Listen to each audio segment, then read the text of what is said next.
ایک دفعہ کا ذکر ہے کہ ایک بادشاہ تھا.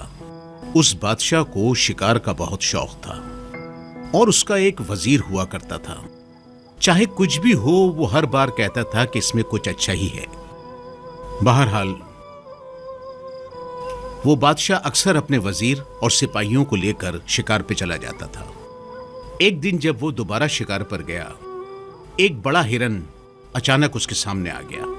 وہ تیر نکالتا ہے اور نشانہ لگانے لگتا ہے. جیسے ہی کمان کھینچتا ہے کمان ٹوٹ جاتی ہے. جیسے ہی کمان ٹوٹی تو بادشاہ کی انگلیاں بھی کٹ گئیں. بادشاہ نے جیسے ہی دیکھا کہ اس کا خون نکل رہا ہے تو وہ چیخنے لگا، اوہ میری انگلیاں کٹ گئیں، میری انگلیاں کٹ گئیں. وزیر کہنے لگا، ہر کام میں کوئی نہ کوئی بہتری ہوتی ہے. بادشاہ نے وزیر کی یہ بات سن لی. بادشاہ نے غصے میں کہا کہ میں تمہاری اس بات سے تنگ آ گیا ہوں کہ ہر چیز میں خیر ہوتی ہے. اس نے سپاہیوں سے کہا، اسے فوراً زندان میں ڈال دو اور یہ اپنی موت تک زندان میں ہی رہے گا. جب سپاہی وزیر کو زندان میں ڈالنے کے لیے لے جا رہے تھے، وزیر نے کہا، اس میں بھی کوئی نہ کوئی خیر ہوگی. کچھ عرصہ گزرنے کے بعد، اس کے باوجود کہ اس کی انگلیاں نہیں تھیں، بادشاہ کو دوبارہ شکار کا شوق ہوا اور پھر وہ اپنے گھوڑے پر سوار ہو کر اپنے سپاہیوں کے ساتھ شکار کے لیے روانہ ہو گیا. جب وہ جنگل سے گزر رہے تھے تو بادشاہ کا گھوڑا اچانک بدک گیا. وہ ادھر ادھر بھاگنے لگا اور بھاگتا ہوا جنگل میں بہت دور نکل گیا. وہ ایسی جگہ پہنچ گیا جہاں پہلے نہیں گیا تھا. سارے سپاہی بھی اپنے بادشاہ کے پیچھے پیچھے چل دیے.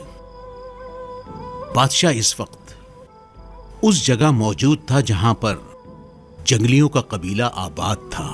جنگلی سب کو وحشی نظروں سے دیکھنے لگے اور انہیں گرفتار کر لیا. بادشاہ کو چھوڑ کر سب کو کھا گئے، صرف بادشاہ کو نہیں کھایا. وجہ یہ کہ ان کے عقائد کے مطابق وہ اسے نہیں کھاتے جس کے اعضاء کٹے ہوئے ہوں. بادشاہ محل واپس آ گیا.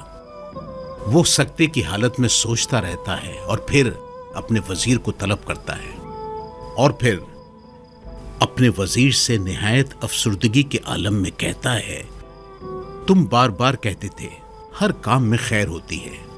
یہاں تک کہ جب میں تمہیں زندان بھیج رہا تھا تب بھی تم یہی کہتے جا رہے تھے. یقیناً اس میں بھی اللہ کی طرف سے خیر چھپی ہوگی. میں متجسس ہوں کہ اس میں کیسے خیر ہو سکتی ہے. وزیر نے کہا، عزت مآب بادشاہ سلامت، اگر میں زندان میں نہ ہوتا تو میں بھی سپاہیوں کے ساتھ جنگل میں ان جنگلیوں کا نوالا بن جاتا. لہذا ہر چیز میں کوئی نہ کوئی خیر چھپی ہوتی ہے.